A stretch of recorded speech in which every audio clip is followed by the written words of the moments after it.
ስልክን በመጠቀም እንዴት ሀብታም መሆን እንችላለን? ሰላም ጓደኞቼ፣ ዛሬ በእጃችሁ ስላለው ስለዚህ ትንሽ መሳሪያ ነገር ግን ግዙፍ ዓለምን ስለያዘው ስማርትፎን ልንገራችሁ። እስቲ ራሳችሁን በታማኝነት ጠይቁ።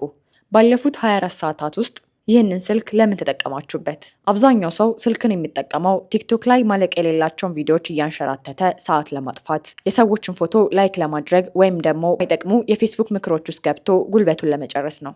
ለብዙዎች ይሄ ስልክ የጊዜ ሌባና የድህነት ማማ ነው። ነገር ግን አንድ እውነት ልንገራችሁ። ዛሬ በዓለማችን ላይ እንዲያውም በሀገራችን ጭምር ያሉ በሺዎች የሚቆጠሩ ወጣት ሚሊዮነሮች ሀብታቸውን የገነቡት በትክክል እናንተ አሁን ይህን ቪዲዮ የምታዩበትን ስማርትፎን በመጠቀም ነው። ይህ ስልክ ኢንተርኔት እስካለው ድረስ በእጃችሁ ላይ ያለ ተንቀሳቃሽ ባንክ ወይም የቢዝነስ ግዛት ነው። ልዩነቱ ያለው በአጠቃቀማችሁ ላይ ብቻ ነው።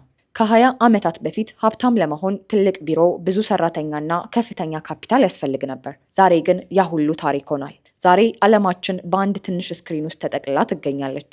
አሜሪካ ያለው ገዢ፣ አውሮፓ ያለው ቀጣሪ ወይም ቻይና ያለው አቅራቢ የሚገኘው በዚሁ ስልክ ላይ ነው። ታዲያ ለምንድን ነው አብዛኛው ወጣት ይህንን እድል ከመጠቀም ይልቅ ለወሬና ለቪዲዮ ማሳለፊያነት ብቻ የሚያውለው? መልሱ ቀላል ነው። አስተሳሰብ። ይህ ቪዲዮ በአንድ ጀንበር ምንም ሳይሰሩ ሀብታም ያደርጋቸዋል የሚል ተራ የሎተሪ ወሬ አይደለም። ያንን የሚነግሯችሁ ሰዎች ካሉ ውሸታሞች ናቸው። ይልቁንም ስልካችሁን እንደ ዋና መሳሪያ ተጠቅማችሁ የምትገነቡት እውነተኛ ስርዓት ያለውና ዘላቂ ቢዝነስ ላይ ያተኩራል። ትዕግስት፣ ጥረትና አዲስ ነገር የመማር ፍላጎትን ይጠይቃል።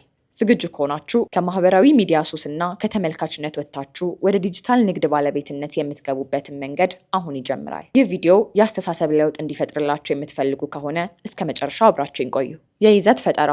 ብዙ ሰው ዩቲዩብ እና ቲክቶክ ላይ ቪዲዮ ለመስራት ውድ ካሜራ፣ ዘመናዊ ኮምፒውተር እና ስቱዲዮ ያስፈልገኛል ብሎ ያስባል። ጓደኞቼ፣ ይሄ ትልቁ ስህተትና ስራ ላለመጀመር የምንጠቀምበት ሰበብ ነው። ዛሬ የምታዩቸው የዓለም ትልልቅ ኢንፍሉዌንሰሮችና ሚሊዮነር የዩቲዩብ ቻናል ባለቤቶች የጀመሩት በያዙት ተራ ስልክ ነው። መጀመሪያ ምን ላይ ነው ጎበዝ የሆንኩት ብላችሁ ራሳችሁን ጠይቁ። ምግብ ዝግጅት ሊሆን ይችላል፣ ቴክኖሎጂ፣ ታሪክ ማውራት፣ ትምህርት ወይም ደግሞ ሰዎችን የሚያዝናና ኮሜዲ ሊሆን ይችላል። በኒች ውስጥ ቁልፉ ነገር ዋጋ ያለው ነገር ለሰዎች መስጠት ነው። ሰዎች የእናንተን ቪዲዮ አይተው ምን ያተርፋሉ? ይህን ጥያቄ ከመለሳችሁ ተከታይ ማፍራት ቀላል ነው። ስልካችሁ ላይ ብቻ በመጠቀም ፕሮፌሽናል ቪዲዮ መስራት ትችላላችሁ። ቪዲዮ ኤዲት ለማድረግ ልክ እንደ ካፕከት እና እንደ ኢንሾት ያሉ ነፃና በጣም ቀላል መተግበሪያዎችን መጠቀም ትችላላችሁ። ዩቲዩብ ላይም እንዴት ኤዲት እንደሚደረግ በነፃ ትማራላችሁ። ድምፅ ለመቅረጽ የስልካችሁን ማይክራፎን ወደ አፋችሁ አስጠግታችሁ ብትጠቀሙ ጥራት ያለው ድምፅ ታገኛላችሁ።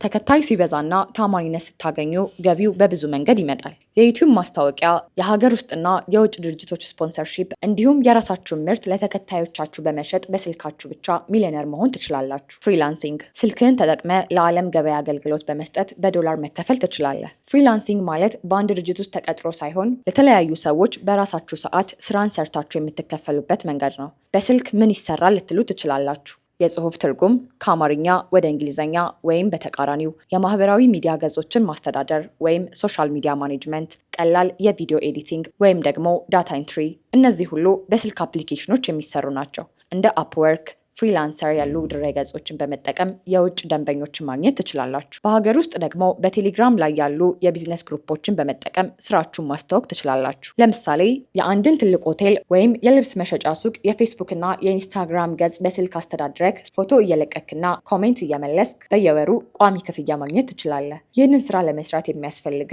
ስልክና ኢንተርኔት ብቻ ነው። በዲጂታል ምርቶችን መሸጥ። ይህ መንገድ አንድ ጊዜ ደክመህ ሰርተህ ተኝተህም ቢሆን ለሺዎች የምትሸጠው ተገቢ ገቢ የሚገኝበት የሀብት መንገድ ነው። የምታውቁትንና ሰዎች ሊማሩት የሚችሉትን ነገር ለዩ። ለምሳሌ እንዴት ጤናማ ምግብ ይሰራል፣ የእንግሊዝኛን ቋንቋ በቀላሉ ለመማር ወይም የፀጉር አያያዝ ሚስጥሮች። እነዚህን ሀሳቦች በስልካችሁ ላይ በወርድ ፋይል ጽፋችሁ ወደ ፒዲኤፍ በመቀየር በቴሌግራም ወይም በራሳችሁ ድረገጽ መስራት ትችላላችሁ። የተለየ ክህሎት ካላችሁ ለምሳሌ ልክ እንደ ግራፊክስ ዲዛይን፣ ሂሳብ ወይም ደግሞ ጊታር መጫወት፣ አጫጭር የቪዲዮ ስልጠናዎችን በስልካችሁ ቀርጻችሁ በቴሌግራም ፕራይቬት ቻናል ውስጥ በመጫን ለሚከፍሉ ሰዎች ብቻ እንዲያዩት ማድረግ ትችላላችሁ። ዲጂታል ምርት እንደ ሱቅ ዕቃ አያልቅም። ድጋሚ ማምረት አያስፈልገውም። የማጓጓዣ ወጪ የለበትም። አንድ ጊዜ ስልካችሁ ተጠቅማችሁ የሰራችሁትን ስራ ለዓመታት ገቢ ሊያመጣላችሁ ይችላል። ይህ ስልክ በአግባቡ ካልተያዘ የጊዜ ሌባ ነው። እድሜህን፣ ጉልበትህንና ህልምህን ቀስ በቀስ ሰርቆ ባዶህን የሚያስቀር የጥፋት መሳሪያ ሊሆን ይችላል። ስልክህን ጌም ለመጫወት ብቻ፣ ሰዎችን ለመሳደብ ወይም በማይጠቅም ወሬ ጊዜህን ለመግደል የምትጠቀም ከሆነ ስልክህ አንተን እየተጠቀመብህ ነው። አንተ የቴክኖሎጂ ባሪያ ሆነሃል። ነገር ግን ይህንኑ ስልክ ገንዘብ ለመስራት፣ እውቀት ለመሸመትና ለሰዎች ዋጋ ለመስጠት ከተጠቀምክበት አንተ ስልክህን የተጠቀምክበት ነው። የዛሬው ምርጫ የነገው ማንነትን ይወስነዋል። ዛሬ የነገርኳችሁ የይዘት ፈጠራ፣ ፍሪላንሲንግ እና የዲጂታል ምርት ሽያጭ መንገዶች መጀመሪያ ላይ ከባድ ሊመስሉ ይችላሉ። እኔ ማንኝና ይሳካልኛል የሚል የጥርጣሬ ድምፅ በአይምሮ ሊመጣ ይችላል። ነገር ግን አስታውሱ፣ ዛሬ የምታዩቸው ትልልቅ ሰዎች ሁሉ መጀመሪያ የጀመሩት አሁን እናንተ ባላችሁበት ቦታ ላይ ሆነው ነው። ልዩነታቸው ግን እነሱ ጀምረዋል፣ አንተ ግን ገና እያሰብክ ነው። ጽናት ካለህ፣ በየቀኑ አዲስ ነገር ለመማር ዝግጁ ከሆንክና ውድቀትን እንደ ትምህርት ካየኸው ውጤቱ ከምትገምተው በላይ የሚገርም ይሆናል። ይህ ቪዲዮ አይናችሁን እንደከፈተውና ትንሽም ቢሆን ብርሃን እንደሰጣችሁ ተስፋ አደርጋለሁ። ከዛሬ ጀምሮ ስልካችሁን ስትከፍቱ ዛሬ በዚህ ስልክ ምን ዋጋ ልፍጠር ብላችሁ ራሳችሁን ጠይቁ። ይህ መረጃ ጠቃሚ ሆኖ ካገኛችሁት ሌሎች ወጣቶች እንዲነቁ ላይክ አድርጎት፣ ህልም ላላቸው ጓደኞቻችሁ ደግሞ ሼር አድርጉላቸው። ጥያቄ ካላችሁ ወይም የትኛውን መንገድ መጀመር እንዳለባችሁ ግራ ከገባችሁ ኮሜንት ላይ አሳውቁኝ። በሚቀጥለው ቪዲዮ በሌላ አዲስ ሀሳብ እስከምንገናኝ ድረስ ስልካችሁን ወደ ባንክነት ቀይሩት። ጊዜያችሁን አትሽጡ፣ ጊዜያችሁን አትርፉ። ራሳችሁን አክብሩ፣ በራሳችሁ መኑ። ደህና ሰንብቱ።